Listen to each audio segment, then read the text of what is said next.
Grease packed beneath fingernails doesn't wash out. It just settles in deeper over the years, much like failure.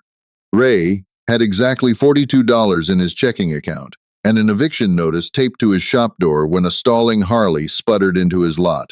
He should have walked away. Rain hammered the corrugated tin roof of Ray's auto and cycle, sounding like a handful of gravel thrown against an empty dumpster. It was Tuesday, a little past 8 in the evening, and the temperature was dropping fast. The air inside the shop was thick with the suffocating scent of stale Folgers coffee, vaporized brake cleaner, and the metallic tang of defeat. Ray stood by his battered steel workbench, staring at the foreclosure papers under the flickering, sickly green hum of a dying fluorescent tube.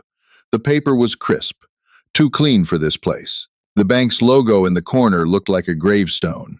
He rubbed his thumbs over his eyes, feeling the sharp grit on his eyelids.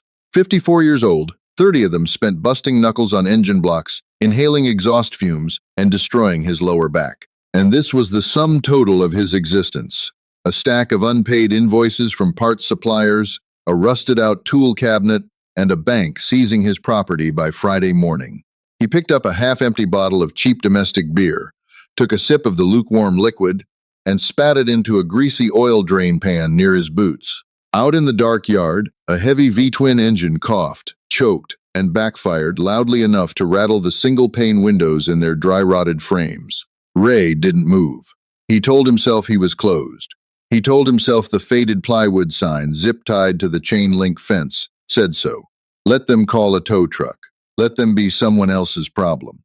Another backfire. Then the distinct, agonizing sound of heavy irons scraping against wet asphalt. Ray exhaled a long breath through his nose. He wiped his hands on a shop rag that was already more oil than cotton, walked to the wall, and hit the black button to raise the bay door.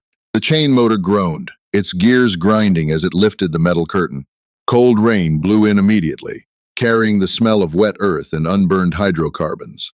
A man was pushing a massive, customized Harley-Davidson road glide up the slight incline of the driveway. He wasn't riding it. The engine was dead, and he was muscling 800 pounds of dead iron through mud and loose gravel. Ray watched him. The guy was built like a cinder block wall, thick across the chest and shoulders, wearing heavy denim and a leather vest soaked black by the rain. As the man grunted, shoving the front tire over the concrete lip of the garage bay, he turned sideways. Ray saw the rocker patches. Top rocker, Hell's Angels. Bottom rocker, California. In the center, the winged death head. Ray felt a dull spike of adrenaline, heavily muted by his own crushing exhaustion. You didn't survive 30 years running an independent shop on the ragged edge of town without knowing the local players. The red and white patches meant something.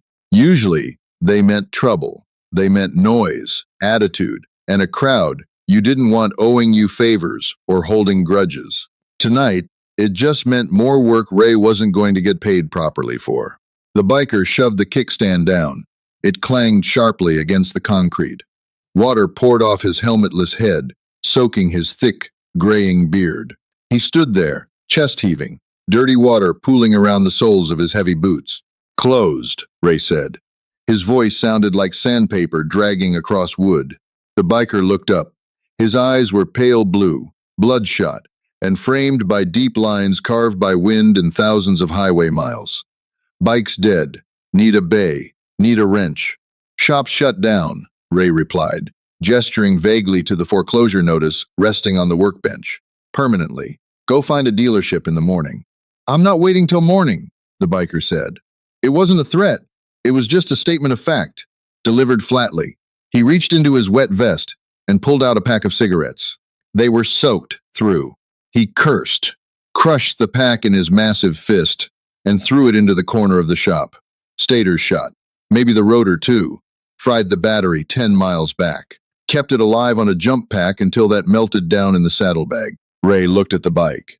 It was a beautiful machine beneath the heavy road grime, meticulously cared for, currently bleeding a steady drip of primary fluid onto his concrete floor. The mechanic in Ray, the deeply ingrained part of him that was an absolute slave to broken machines, twitched. I ain't got the parts for a road glide, Ray lied, crossing his arms. He had a brand new cycle electric stator and a heavy-duty rotor sitting in a cardboard box on the top shelf of his supply rack. He was planning to return them to the distributor tomorrow for a cash refund. $280. It would buy him groceries and enough gas money to drive his rusted pickup to his sister's couch, 2 states over. The biker locked eyes with Ray. Name's Cole. He didn't offer a hand. He just stared, water dripping from his nose. I know a liar when I see one. You got a shop. You got tools. If you ain't got the part, I'll sleep on your damn floor till the distributor opens. Ray wanted to tell him to get out. He wanted to point to the eviction notice and scream that he was bankrupt, broken, and completely out of giving a damn about anyone else's problems. But the rain was coming down harder now, a biblical deluge turning the front yard into a swamp, and there was something in Cole's posture, a desperate, bone-deep exhaustion that Ray recognized instantly. It was the exact same way Ray felt staring at the red ink in his bank ledger. "Pull it under the lift," Ray muttered, turning his back. "Don't drip on my boots." The shop filled with the sharp chemical stench of gear oil and brake clean. Ray knelt beside the Harley on a flattened piece of cardboard, his knees popping like dry twigs. Cole sat on an overturned 5-gallon bucket of joint compound a few feet away, smoking a dry cigarette. Ray had tossed him from a crumpled pack in his toolbox. They hadn't spoken more than 10 words in 2 hours. Ray placed a catch pan under the case and drained the primary fluid. It came out smelling like burnt hair and ozone, black and unnaturally thick. "Fried," Ray grunted. He grabbed his impact driver, the heavy battery pulling at his tired wrist. He ripped the primary cover off, the bolts, hitting the metal magnetic tray with sharp times clinks. Cole watched in total silence, the cherry of his cigarette glowing in the dim light.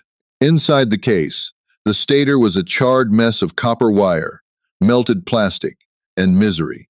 The magnets on the rotor had shattered, chewing up the inner housing and leaving metallic shrapnel everywhere. "Told you," Cole rumbled, exhaling a plume of blue smoke that drifted up into the harsh overhead lights. Ray didn't answer. He stood up, his lower back screaming in protest, a dull ache radiating down his right leg. He walked over to the metal shelving unit against the far wall. Dust coated the remaining inventory: spark plugs, cheap oil filters, a few gaskets. He reached up to the top shelf and pulled down the brown cardboard box. His lifeline, his grocery money, his last shred of dignity before walking away from 30 years of sweat. He carried the box back and dropped it next to the bike. "Thought you didn't have the parts," Cole said. His voice was void of accusation, just noting the fact. "Thought you were sleeping on my floor," Ray shot back. He ripped the box open, violently tearing through the return label he had carefully printed out that very afternoon. The new copper coils gleamed beautifully in the ugly, shadow-filled shop. The work was methodical. It was the only thing Ray still understood in a world that had foreclosed on him. He scraped the old gasket material away with a razor blade, careful not to gouge the soft aluminum. He installed the new stator, sliding the wires through the case. He applied blue Loctite to the bolts. He slid the new rotor on, feeling the heavy, satisfying clack times of the magnets engaging. He torqued it down to spec. His hands moved on autopilot, quickly becoming coated in a thick, black slurry of oil and metallic grime. He wiped sweat from his forehead with the back of his wrist, leaving a greasy smear across his brow. By the time he torqued the final bolt on the primary cover, the rain had finally stopped. The cheap plastic clock on the wall read 3:15 a.m. The silence in the shop was heavy, broken only by the hum of the old, failing refrigerator in the corner. Ray poured fresh fluid into the primary, bolted the derby cover back on, and hooked up a fresh, fully charged battery he had pulled from his charging rack. "Fire it," Ray said, stepping back and wiping his hands on a rag. Cole stood up, his knees cracking loudly in the quiet room. He swung a heavy leg over the leather saddle, turned the ignition switch, and hit the starter. The heavy V-twin erupted into a thunderous, rhythmic idle. It sounded perfect. The charging system meter on the dash jumped instantly to a healthy 14.4 volts. Cole shut it off. The sudden silence made Ray's ears ring. "Good work," Cole said. He reached into his leather cut and pulled out a battered, thick leather wallet attached to a heavy silver chain. What's the damage? Ray did the math in his head. The parts were $280. Labor for 3 hours at an emergency midnight rate should be 3 to 100, plus the battery. $650. Cole nodded slowly. He didn't flinch at the price. He pulled out a dark plastic debit card and handed it over. Ray walked over to his ancient desktop computer resting on a filthy desk. The screen was covered in a layer of shop dust. He clicked open his payment processor. It took 30 agonizing seconds just to load. He typed in the card number manually because his swiper had broken 2 months ago. Expiration date, CVV. He hit submit. A little gray wheel spun on the screen. Declined. Ray felt a knot form in his stomach. A familiar, bitter, suffocating knot. He double-checked the numbers, backspaced, and ran it again. Declined. Ray stared at the glowing screen. He let out a long, slow breath through his teeth. Card's bad. Cole frowned. A heavy, intimidating expression that would have made most men step back. He walked over, looked at the monitor, and swore softly under his breath. He pulled out another card. A credit card this time. Ray ran it. Declined. Got cash? Ray asked. His voice was entirely flat. He wasn't yelling. He wasn't posturing. He was just so impossibly, deeply tired. Cole opened his wallet. It was empty, save for a few crumpled gas receipts and a single, torn dollar bill. He looked at Ray. The big, dangerous Hell's Angel, a man whose colors commanded fear and respect across the state, suddenly looked very small. He swallowed hard. Man, I thought the direct deposit cleared yesterday. I've been on the road since Tuesday. I don't. Ray turned away. He walked back to the workbench and picked up the eviction notice. He looked at the red stamp across the top. He looked at his dirty hands, at the grease settled deep into his lifelines. $650. His groceries, his gas money, his last shred of control over his own life, currently bolted into the engine block of a stranger's motorcycle. Anger flared, hot and sudden in his chest. He wanted to grab a tire iron and smash the headlights out of the bike. He wanted to scream at Cole, demand he strip off his leather cut and leave it as collateral. He wanted to tear the shop apart with his bare hands. Instead, a hollow laugh scraped out of his throat.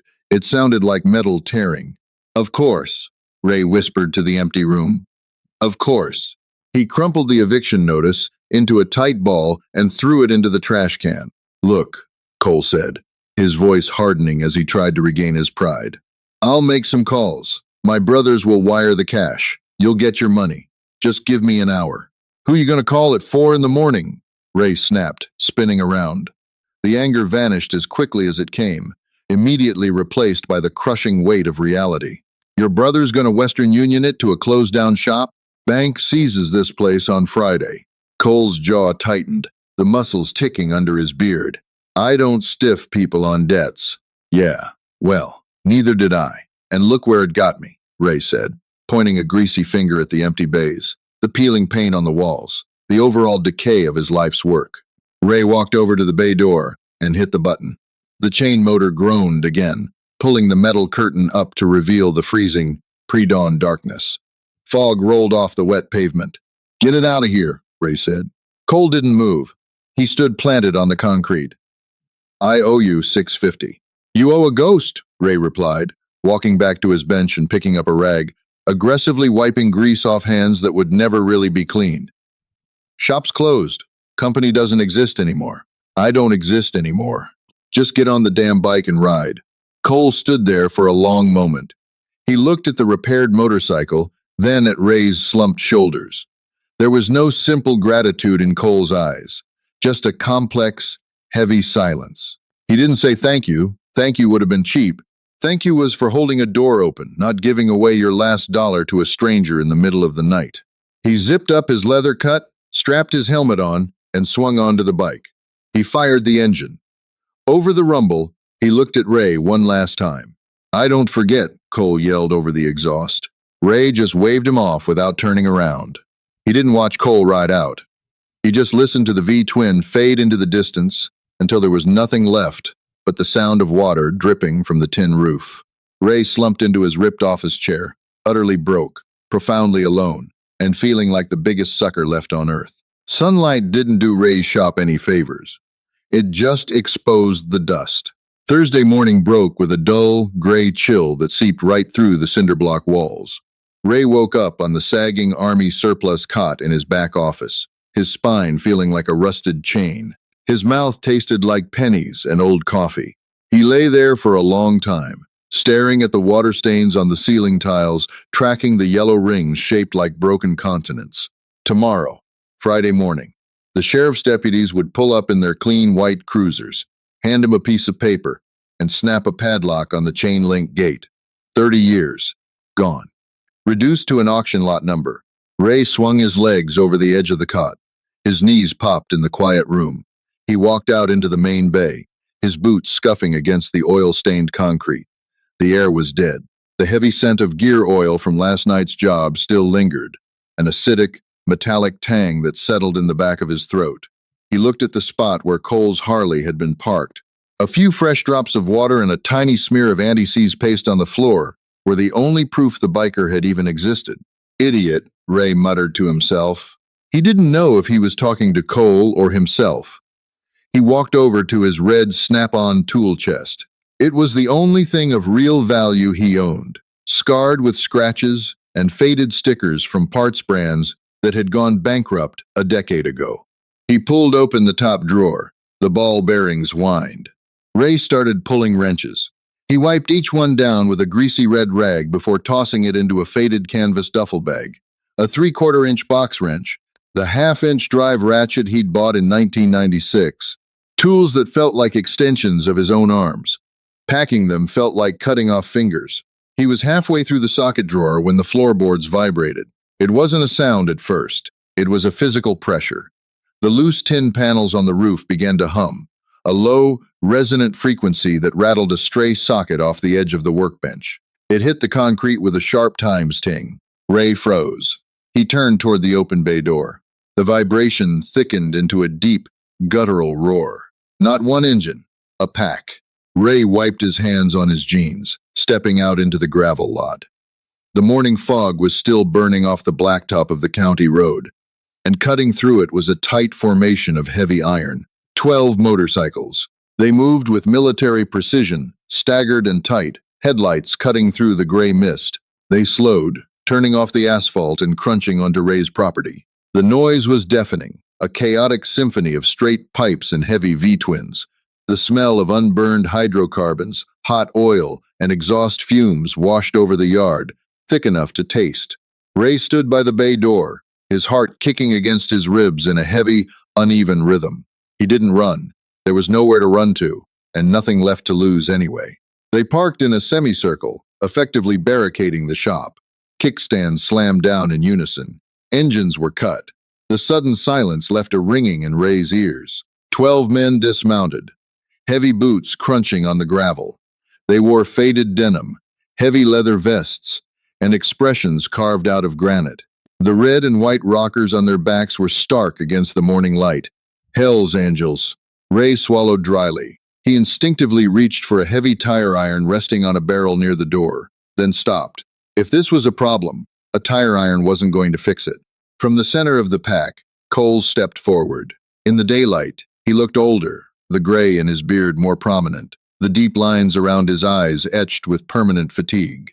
He wasn't limping, but he moved with the stiffness of a man who had ridden straight through the night. Beside him walked a taller man. He was leaner, with cold, flat brown eyes and a jagged scar cutting through his left eyebrow. He wore a heavy silver chain clipped to his belt and a small, worn leather duffel bag slung over his shoulder. "Told you I don't forget," Cole said. His voice was raw, gravelly from the cold air. Ray crossed his arms over his chest to hide the slight tremor in his hands. "I told you to keep riding. Job's done. We're square." "Not square," the tall man said. He didn't raise his voice, but the tone carried a weight that demanded absolute attention. He stopped 3 feet from Ray. He didn't offer his hand. He just looked at Ray, evaluating him, taking in the grease stains, the tired eyes, the obvious defeat hanging over the shop. "Cole's our sergeant at arms. His bike dies out there in the rain. Maybe a truck clips him on the shoulder. Maybe a rival crew finds him stranded. You didn't just fix a stater. You kept a brother alive. I fixed a motorcycle, Ray said stubbornly, his cynical nature pushing back against the intimidation. And I lost $280 doing it. The tall man let out a short, humorless exhale that might have been a laugh. You're a bad liar, mechanic. The tall man unslung the leather duffel bag from his shoulder. He dropped it onto the hood of a rusted-out Ford Mustang parked near the bay door. It hit the metal with a heavy, dense thud. We pulled your file, the tall man said, stepping back. Took a couple hours. You've been bleeding out for 3 years. Foreclosure hits tomorrow morning. Bank takes the dirt, the building, the tools. You walk away with nothing. Ray's jaw tightened. Anger, hot and bright, flushed his neck. My business is my business. I didn't ask for charity. Good. Because we don't do charity, Cole said, stepping up beside the bag. He rested a heavy, calloused hand on the leather. We pay our debts. The club pays its debts. You gave up your last dime to get me back on the road when you had every reason to tell me to freeze in the mud. That's respect. We return respect. Cole unzipped the bag. Ray didn't move. He stared at the opening. Inside, packed tightly, were thick bundles of cash, 50s and hundreds. They weren't crisp, sequential bills from a bank vault. They were worn, crumpled, held together by thick rubber bands. They smelled like old canvas, tobacco, and the sweat of 1,000 different hands. 50,000, the tall man stated flatly. Clears your note with the bank. Leaves enough to restock your shelves and fix that leaky roof. Ray's breath caught. He stared at the money. 50 grand. It was more cash than he had seen in 10 years. His stomach twisted into a tight knot. It wasn't relief that hit him first. It was a profound, nauseating disbelief. He looked away from the bag, making eye contact with Cole. I can't take that, Ray said, his voice cracking. He hated how weak he sounded. It was a $600 job. This is blood money. I don't know where it came from. Don't disrespect the gift, the tall man warned, his eyes narrowing slightly. Where it came from isn't your concern. Where it's going is.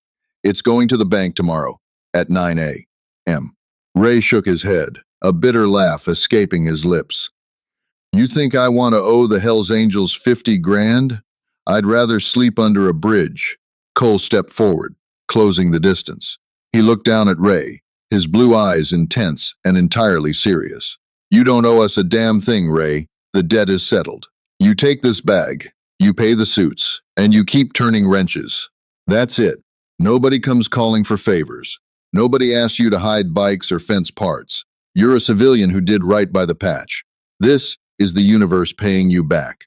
Don't spit in its face. Ray looked at the bag again. The worn canvas, the green paper. It represented everything he had fought for, bled for, and ruined his back for over 3 decades. The right to walk into his own shop, turn on the lights, and smell the gear oil. The right to not be a failure. His hands trembled. He reached out and touched the coarse fabric of the bag. It felt impossibly heavy. Why? Ray whispered. The cynicism finally cracking, leaving behind a raw, exhausted vulnerability. Cole zipped the bag shut and pushed it toward Ray's chest. Ray instinctively caught it, the weight pulling his arms down. Because a good mechanic is hard to find, Cole said. The biker turned his back. He walked to his road glide, swung his leg over, and fired the engine. The rest of the pack followed suit. The deafening roar returned, vibrating in Ray's chest, rattling his teeth. Ray stood clutching the bag against his grease-stained shirt. He didn't wave. He didn't say thank you. He just watched. Cole kicked the bike into gear and led the pack out of the gravel lot. They didn't look back. They rolled onto the asphalt, accelerating hard, the sound fading into a steady, distant thunder down the county highway. Ray stood alone in the quiet lot. The fog had cleared entirely. The sun was fully up, casting harsh light onto the rusted metal of his shop sign. He looked down at his filthy hands, wrapped tightly around the leather straps. He smelled the exhaust in the air, the damp earth, and the faint scent of old paper money. He turned around, walked back into his shop, and dropped the bag on the workbench next to the eviction notice. He didn't cry. He just picked up his half-inch drive ratchet, wiped the grease off it one more time, and put it back in the drawer. He had work to do. Some debts are settled in paper, others in blood, sweat, and unwritten codes of respect. Ray lost his cynicism, but got his life back. If this raw story of grit and karma hit you where it counts, smash that like button. Have you ever put everything on the line to help a total stranger? Drop a comment below and share your story. Don't forget to subscribe and ring the bell so you never miss another heavy-hitting ride.